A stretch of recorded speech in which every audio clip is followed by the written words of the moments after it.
Nuevamente, muy buenos días a cada uno de los presentes, a los hombres y a las mujeres aquí, los líderes y lideresas. Eh, Vamos a tratar de compartir también parte de nuestro gran proceso de vida en nuestra organización, la COICA. Espero no aburrirlos. Bueno, empezamos con las amena- las amenazas a la gobernanza indígena. ¿Seguimos? Un poco vamos a comentarles también un poco de, de la escuela, ¿no? ¿Por qué se llama nuestra escuela indígena de formación Evaristo Nucan, ¿no? A ver, ¿qué nos inspira en esta escuela, como hablamos en la mañana, ¿no? La escuela lleva por el nombre de Evaristo Nucan en reconocimiento a su liderazgo histórico, a su contribución en la construcción de la unidad de los pueblos indígenas de la cuenca amazónica. Su trayectoria inspira a nuevas generaciones de líderes, de lideresas y líderes que continúan la defensa de los territorios, los derechos colectivos y la Amazonía.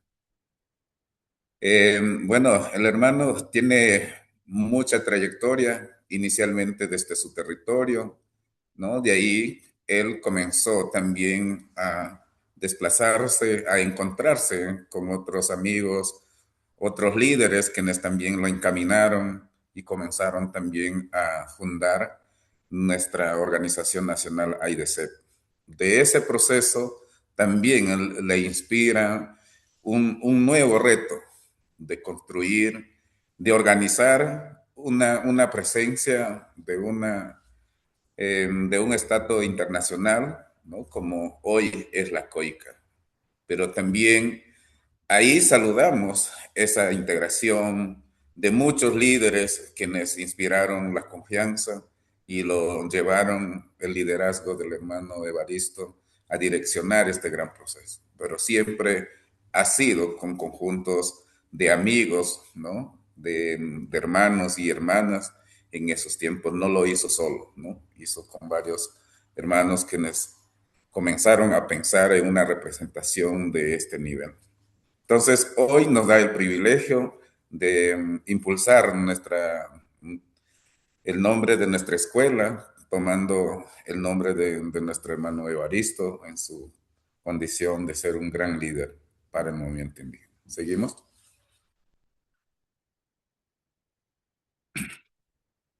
Bueno, aquí lo que seguimos hablando, cómo impulsó la construcción de la COICA como una voz unificada de los pueblos indígenas amazónicos a nivel de la Amazonía, ¿no?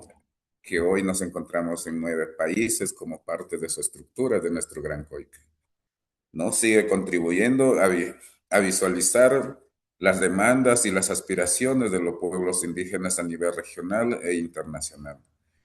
Promovió la unidad, la organización y la defensa colectiva de los territorios ancestrales. Su experiencia demuestra que la fuerza de los pueblos indígenas nace de la organización y la acción conjunta. 9 países de la cuenca amazónica organizados por la lucha común de resistencia. Como podemos entender, estos han sido los grandes procesos para buscar una unidad de los pueblos y sobre eso, ¿no? Se han expandido nuestras luchas a nivel de los espacios internacionales, tener esas voces para la defensa propia de nuestra Amazonía y así seguir que nuestros pueblos sigan gozando de sus derechos jurídicos en un marco también a los respetos, ¿no? Y que nuestros territorios ancestrales se sigan reconociendo en todos los niveles de los espacios de gobiernos que estamos en los 9 países. ¿Seguimos?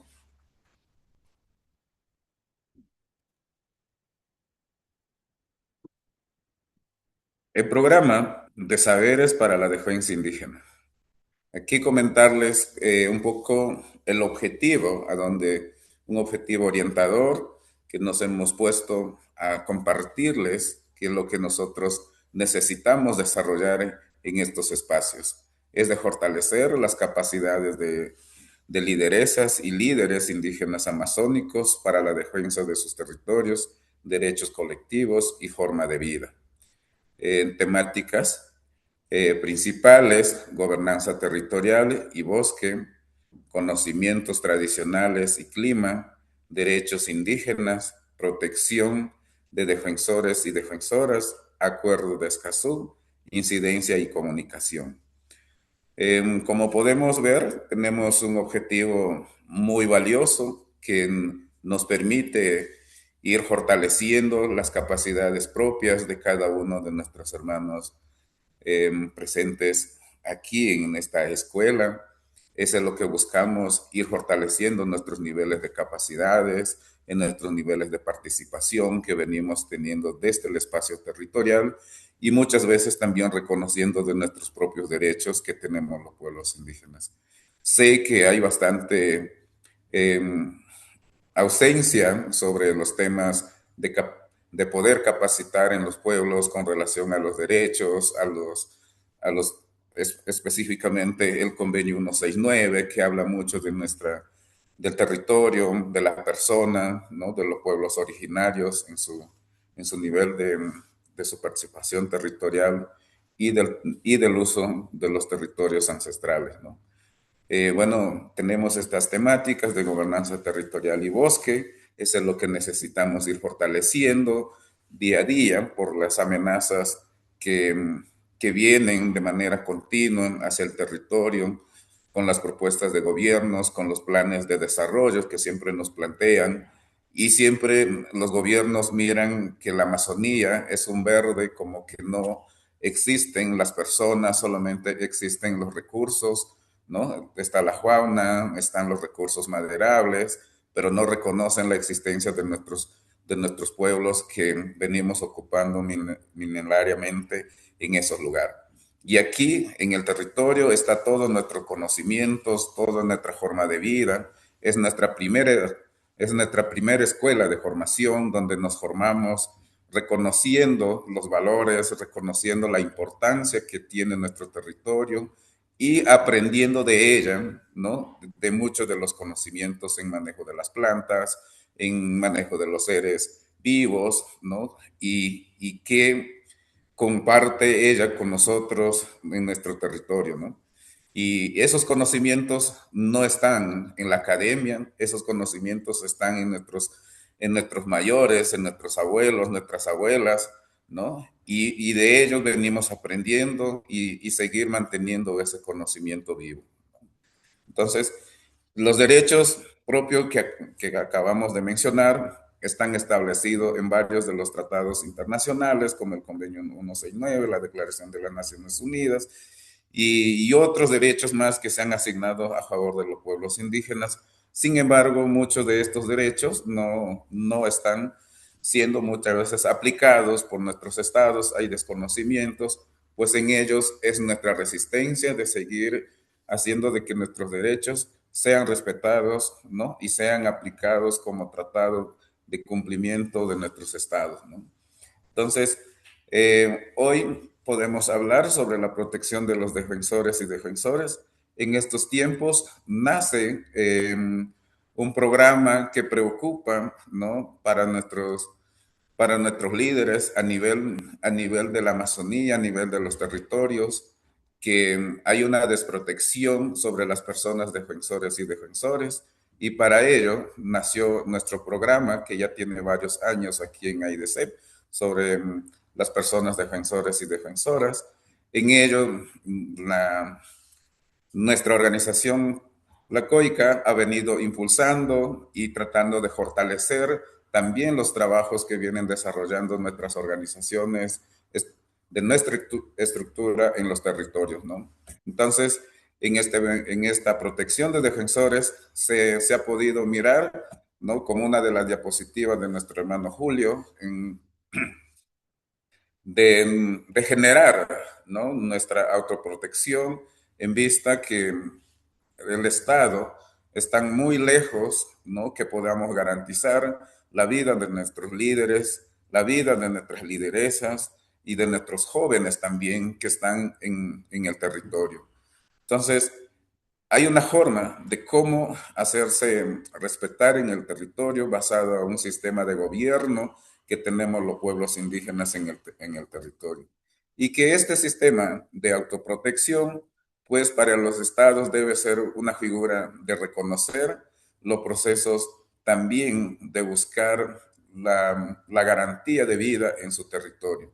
En los territorios no existen los puestos de policiales, no están los puestos militares para que no poder decir que vamos a estar protegidos por esas personas.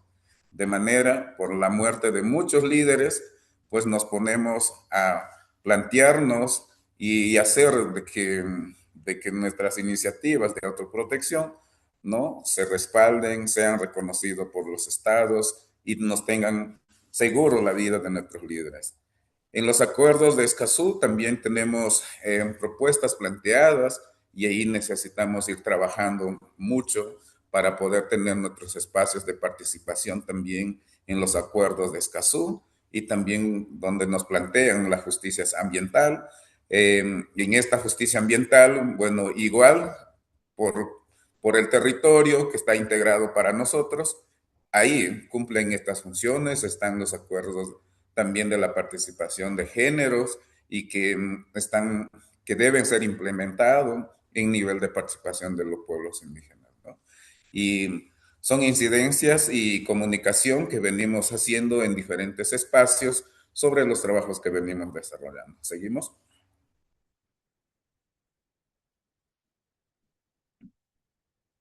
Eh, ¿Por qué hablar de gobernanza?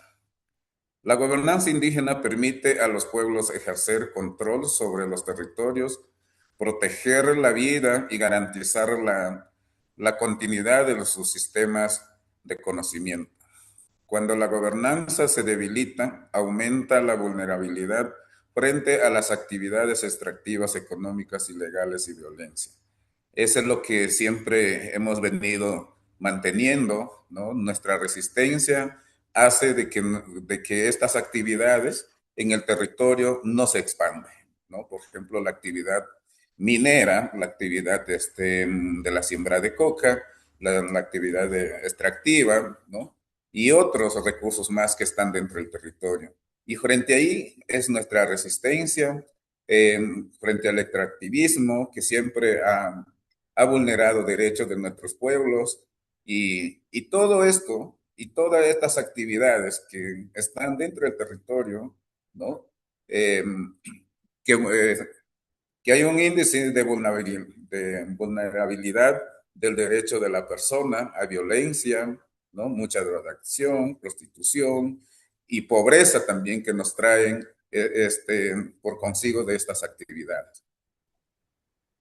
¿Seguimos?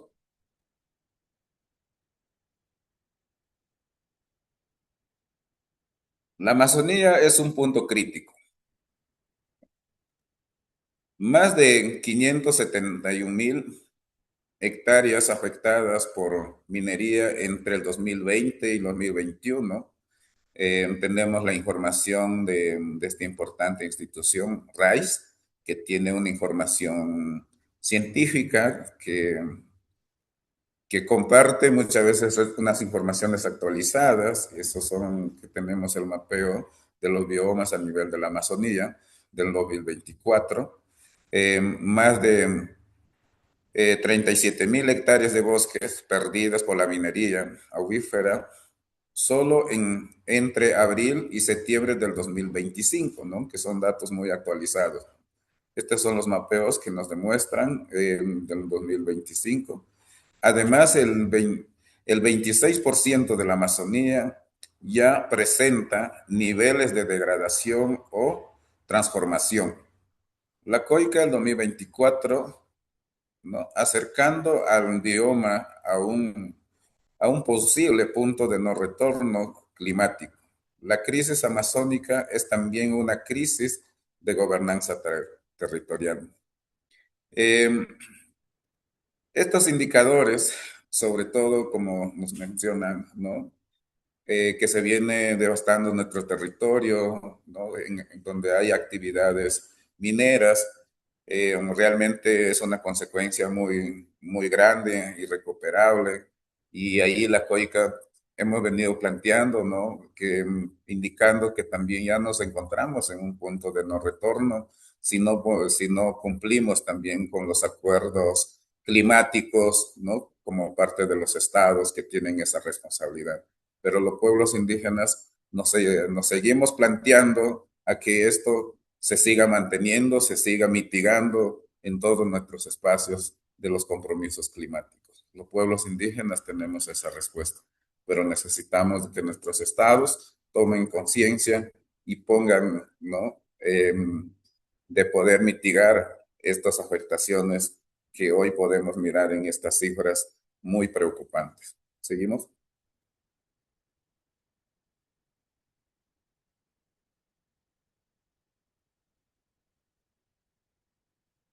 Las amenazas a la gobernanza son estructurales. Mira cómo podemos mirar. Estas son nuestras grandes amenazas principales, ¿no? Identificadas por las organizaciones indígenas amazónicas en el encuentro panamazónico de febrero del 2026. Son informaciones recientes. La expansión de las actividades extractivas en territorios indígenas, ¿no? Por la minería, la tala, hidrocarburos y agroindustria. Lo que se le estaba mencionando, hermanos y hermanas, ¿no? Estas son nuestras grandes amenazas en algunos territorios y de esto es lo que uno quiere seguir eh, defendiendo que no se ocurran en otros territorios donde hay resistencia todavía frente a estas actividades, ¿no? Ir manteniendo, ir fortaleciendo sus niveles de protección, sus niveles de defensa al territorio. La presencia de economías ilegales, en narcotráficos y actores armados en los territorios. Eh, Ahí están los proyectos de infraestructuras, hidrovías, hidroeléctricas, carreteras, políticas públicas que avanzan sin garantías de derecho a los pueblos indígenas. Todos estos tipos de proyectos muchas veces ahora queda en segundo plano de hablar de la consulta previa, ¿no? Para los pueblos indígenas sobre el convenio 169 y que no son aplicables realmente como debe de ser, ¿no? Igual en esto seguimos luchando que la consulta previa debe ser un derecho como como tal, se menciona en el convenio 169, ¿no? En su artículo 6. Pero, sin embargo, no se cumplen por los propios estados, ¿no? Hay mucho distanciamiento de cumplimiento para que la consulta previa sea efectiva y no llegar a estos temas que hoy podemos ver. Todas estas actividades nos traen bastante riesgo. Por ejemplo, en Perú, el tema de hidrovía es un peligro para la Amazonía por los caudales de nuestros ríos y pueden generar muchas pérdidas y riesgo de vida también para nuestros hermanos que viven, ¿no? Que consumen el agua de los ríos y los peces también. Eh, Existe la contaminación ambiental y afecta a los medios de vida, los ríos, ¿no? Como pueden hacer todas estas actividades, como la minería, ¿no? Vienen afectando con los metales pesados y van afectando la salud de cada una de las personas, ¿no? Contaminan a los peces, contaminan el agua y todo un medio de vida, ¿no? La falta de reconocimiento de responsabilidad jurídica, derechos territoriales y seguridad jurídica. Por ejemplo, aquí no podemos conocer realmente quién sanciona a quien hace daño, ¿no? No se ha podido conocer hasta ahora, ¿no? Por parte de los estados que ha hecho cumplir las leyes ambientales en perjuicio a la vida, ¿no? No hay justicia ambiental en estos tiempos en nuestros países. Eh, entonces, la falta de reconocimiento de la personalidad jurídica de los derechos y la seguridad jurídica, ¿no? Hay muchas comunidades que aún no son reconocidas, ¿no? Para su proceso de titulación y hay un desconocimiento también sobre los procesos de gobernanza territorial, casos como los gobiernos territoriales autónomos en Perú, eh, por definir su territorio. El Estado desconoce que no hay una ley que los reconoce para los gobiernos autónomos. Sin embargo, nuestra autodefinición territorial es parte de nuestra protección para la vida de nuestra generación. Y es así que nos planteamos a demostrar nuestra capacidad también de el ejercicio a un derecho de un territorio ancestral con todas las herramientas jurídicas de nivel internacional, como contempla el convenio 169, ¿no? Y otros. Eh, las limitaciones en el acceso a la información, conectividad y participación en espacios de toma de decisiones. En esto también es una lucha continua. No hay por igualdad de participación, ¿no? Por ejemplo, en los niveles del acuerdo de Escazú, no hay pueblos indígenas con participación. Entonces también es un acto de discriminación. Sobre la Amazonía, hablan de pueblos indígenas sin la participación de pueblos indígenas. Y en ello es nuestra incidencia de buscar la incorporación de la participación de los pueblos indígenas que tengan también voz y tengan derecho en esos acuerdos. ¿Seguimos?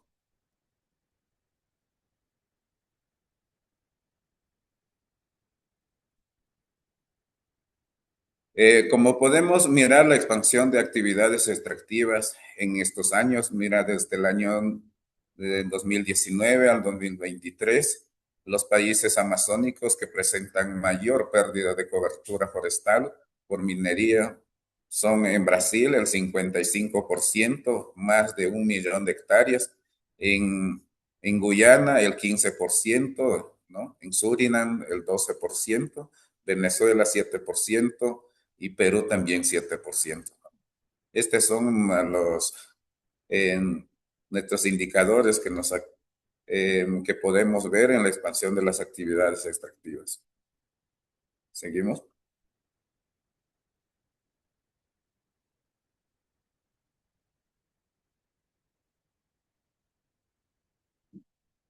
La minería, cuando el territorio se convierte en zona de sacrificio. Por ejemplo, aquí vamos viendo, ¿no? En Ecuador, la minería creció en un 300% entre el 2015 y 2021, ¿no? E- Acá también tenemos un estudio que nos brinda Ecociencia y Raíz. Más del 70% de la actividad minería nacional se encuentra en la Amazonía, ¿no? Como podemos mirar, nuestras zonas muy críticas, nuestros ríos están afectados por estas actividades, eh, una contaminación muy grave para la salud de nuestros hermanos, quienes consumen de estos recursos, ¿no? Caso del agua, los peces, y que ya no podemos garantizar, ¿no? El consumo que es fuente de vida, nuestros peces y nuestra agua. En Perú, la región de Madre de Dios se ha convertido en uno de los, ¿no?, epicentros mundiales de minería ilegal con fuentes vinculados a economías criminales. Bueno, como ya sabemos, esta es una información de muchos años y es una región con una larga data de afectación minera en los territorios también de nuestros hermanos y el peligro también que tienen nuestros hermanos aislados también en esa región. Ahí también viven nuestros hermanos y ahí hay mucha resistencia de muchos de nuestros hermanos líderes en el Perú, en esta región de Madre de Dios. Brasil de 20.000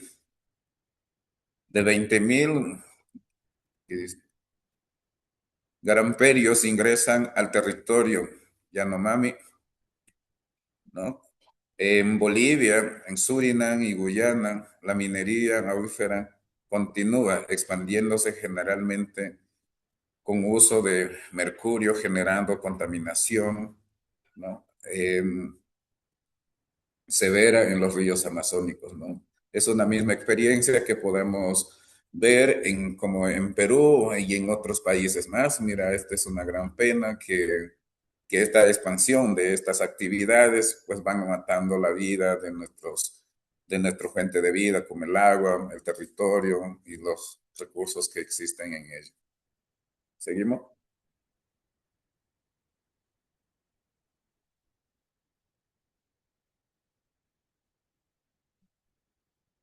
El petróleo y la contaminación, ¿no? En Ecuador, derrame de petróleo de 15.800 barriles en el año 2020, más de 120.000 personas afectadas, ¿no? Igual también esta experiencia en Perú, de, de 1.184 impactos ambientales documentados, ¿no? Y solo 17% culminan en sanciones.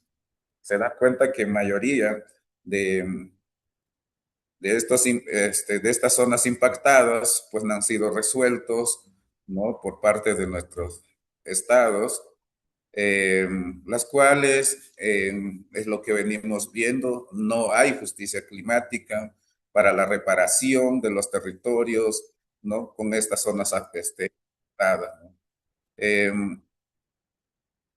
entonces, eso es lo que uno tiene que ir conociendo, cómo estas actividades, ¿no? Vulneran derecho, generan pobreza, eh, muerte en vida que nos traen estas actividades, ¿no? Con la contaminación de manera continua en los territorios. Pero nadie asume esta responsabilidad, simplemente hacen de ver que atienden, ¿no? En las partes afectadas, sin embargo solamente los tapan y a los años nuevamente esto va a seguir contaminando y nuestros hermanos se van a seguir enfermando. No hay garantía de estas actividades sobre las remediaciones que buscamos siempre que cumplan por parte del Estado y las empresas. Hay una total irresponsabilidad de parte del Estado y las empresas. ¿Seguimos?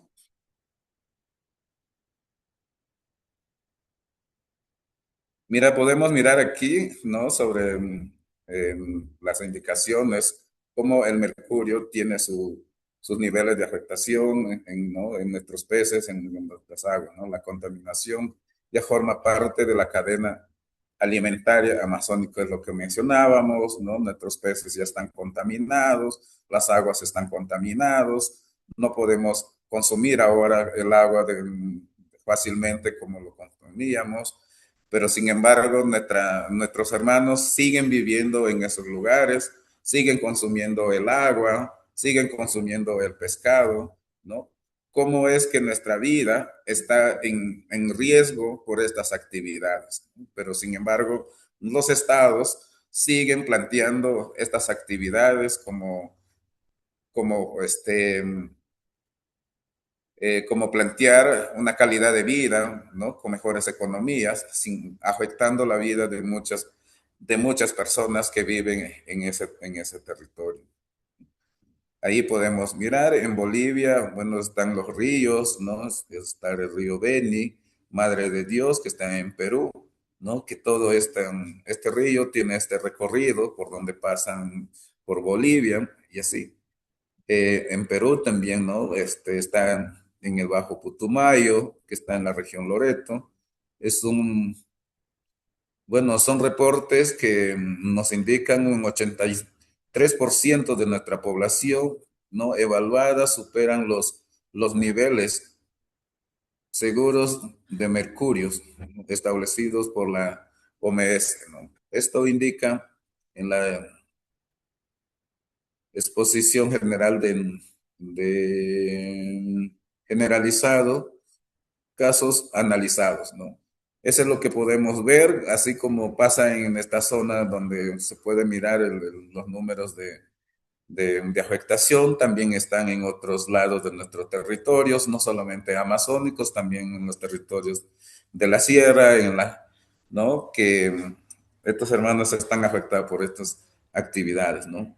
Tenemos en Brasil, ¿no? También en la misma Amazonía, son estos estudios que eh, epidemiológicamente en el 2018 y 2022, ¿no? En las comunidades ribereñas, ¿no?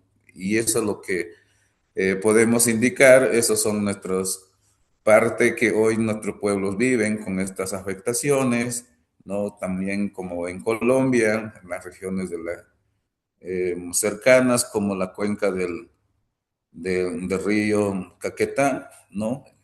Y las zonas del sur.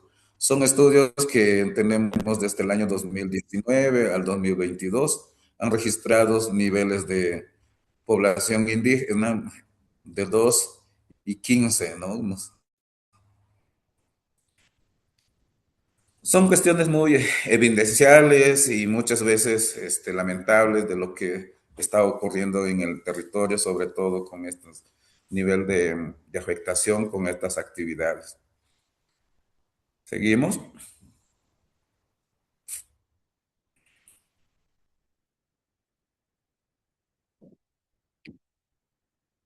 Aquí podemos identificar, ¿no? Los actores involucrados. Aquí están los actores estatales, bueno, también son conocimiento por los gobiernos regionales y todos los niveles de gobiernos que están en el territorio, también la policía, la fiscalía, instituciones públicas. En los actores privados están las empresas mineras, petroleras, madereras y agroindustriales. Actores ilegales, el narcotráfico, grupos armados, minerías ilegales, ¿no? Y en los actores políticos están intereses partidarios, redes de poderes locales, ¿no? Todo esto, todos estos actores están involucrados, como podemos decir, son responsables, ¿no? En estos niveles de afectación con el territorio. ¿Seguimos?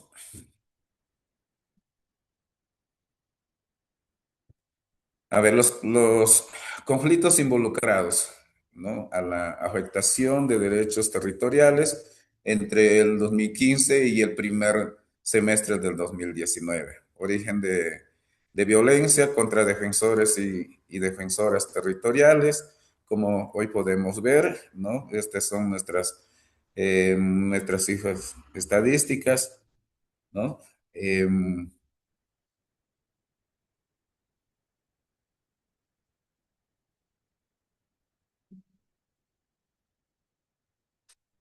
Como acá podemos mirar asesinatos de defensores del año en el 2024, ¿no? Por sectores eh, y desaparecido también por industrias implicadas, ¿no? Y son hermanos indígenas que podemos ver, ¿no? No solamente estas afectaciones están en pueblos indígenas, también están en los afrodescendientes, ¿no? Y Y aquí están nuestros porcentajes que tenemos, ¿no? Sobre todo por la afectación de derechos territoriales, ¿no? Durante estos años. Estamos ¿no? Por minería, hidrocarburos y energía.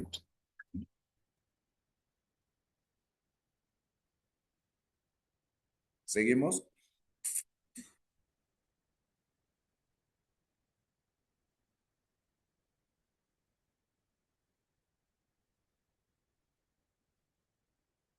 A ver si le baja un poco. el-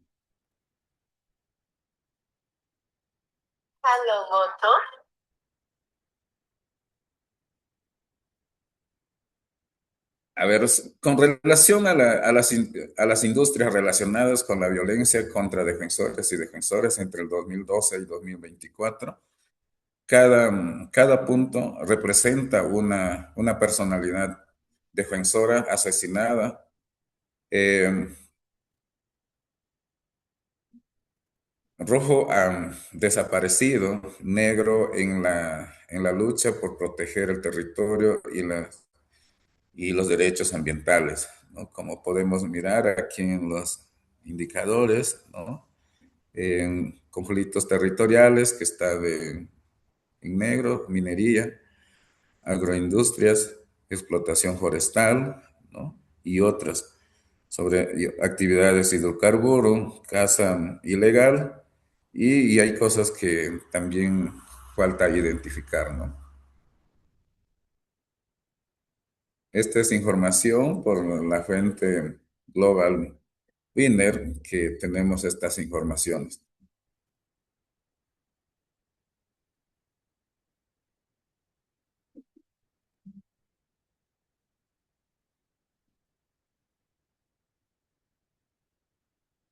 Aquí, como podemos mirar, hermano, ¿cómo respondemos los pueblos indígenas? Tenemos un mecanismo propio de autoprotección, es lo que mencionábamos, nuestros sistemas de guardias indígenas y guardias territoriales. Tenemos este monitoreo comunitarios ambientales y territorial, procesos de autodemarcación y gestión territorial, organización comunitarias, asambleas, redes entre pueblos, sistema de alertas tempranas y brigadas comunitarios, protección de información territorial para la incidencia o litigio posteriores. Bueno, eso es lo que un poco ya adelantamos, ¿no? ¿Cuáles son nuestros sistemas ahora, nuestros sistemas de protección? Bueno, ¿no? Como hablábamos, ahora hay un nivel de autoprotección, que son nuestros sistemas de las guardias indígenas, otros le llaman un seguridad, hay varias definiciones que se pusieron, pero todos tienen un objetivo en defender al territorio y que nuestros guardias pues necesitan la protección de nosotros y de los estados, ¿no? Entonces, eh, también para poder tener como en nuestro nivel de monitoreo en el tema del territorio, y aquí necesitamos ir fortaleciendo también nuestros niveles eh, técnicas también para manejar los instrumentos, para nuestros procesos de nuestras alertas tempranas, tener los territorios delimitados y así poder tener un monitoreo efectivo del territorio y el control, ¿no? De un manejo propio de cada uno de nuestros pueblos quienes están en el territorio, ¿no? También los acuerdos que salen a dar son a través de las asambleas y en ellos ya se crean, ¿no? Nuestras redes entre pueblos, ¿no? Para poder tener acuerdos y poder tener también esa ayuda de control al territorio, ¿no? A la defensa del medio ambiente. Eh, por ejemplo, en nuestros sistemas de alerta deben haber nuestros monitores, eh, deben estar preparados, ¿no? Capacitados para manejar los sistemas, ¿no? De comunicación, como alertas tempranas, tener una red de comunicación para que esto podemos tener las informaciones de manera mediáticas y poder saber qué es lo que va sucediendo en ese territorio, ¿no? Entonces, nuestro sistema, ¿no? De información deben estar fortalecidos en nuestros niveles de organización como parte de este proceso a la defensa del territorio y a nuestros sistemas también de cómo tener de manera informada en un punto récord, ¿no? Que necesitamos tener. Por ejemplo, la protección de información también para la incidencia en o litigios posteriores que puedan haber, ¿no? En caso de las personas que ingresan, hay muchas personas eh, no toman en consideración, ¿no? De los territorios que están ocupados ancestralmente y para eso también se necesita tener esta información y muchas veces los estados, ¿no? Que nos tienen esa responsabilidad de manejar esta información, no muchas veces tienen la información actualizada, pero las organizaciones siempre hemos manejado una información actualizada y eso ha servido de mucho hasta en estos tiempos de mantener nuestros bosques en control y en manejo propio de nuestros pueblos eh, indígenas. ¿Seguimos? Bueno, esta ha sido parte de nuestro proceso orientador en lo que venimos trabajando desde nuestras organizaciones, desde también de nuestras luchas que tenemos los pueblos indígenas, con todas estas amenazas que acabamos de ver. Y frente a esto, nosotros seguiremos en esta lucha porque esto no termina. Hemos visto muchas actividades que dañan de nuestra vida, ¿no? Que están en riesgo de nuestra generación, y es así que podamos encontrar justicia, ¿no? Al territorio, una justicia climática, una justicia ambiental, y que todo esto, ¿no? Nos garantice un proceso futuro, ¿no? Con esto yo quiero agradecerles por su tiempo dedicado de poder habernos escuchado sobre los temas que se viene trabajando desde la COICA y como parte de nuestro proceso también de, de atender en estas demandas muy horroroso de ver, ¿no? Un territorio dañado, ¿no? Sin futuro, pero sin embargo, ahí vamos con nuestras luchas continuas. Muchísimas gracias nuevamente y agradecido a cada uno de ustedes, estimados hermanos y hermanas.